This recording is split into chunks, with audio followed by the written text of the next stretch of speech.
Kwa nataka niseme jambo moja na mniridhie. Mniruhusu nikaunde tume 2.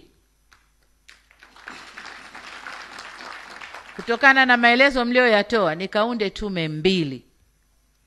Na tume hizi zifuatilie mambo mlioyasema. 1, likaangalie haya masuala ya ardhi mnayoyalalamikia. Kukatwa, kuongezwa, kuondosha mapori, kuondosha nini, ikaangaliwe hiyo kisayansi kabisa. Kisayansi kabisa.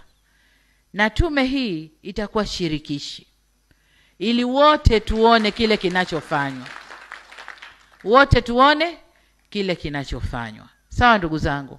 Na majibu mliotaka leo niseme nene mpone, tume itakuja na majibu hayo, kwa sababu leo nikikupeni majibu aidha nitakuwa muongo na buni majibu ya kuwapa, au nitakuwa siwajibiki ipasavyo.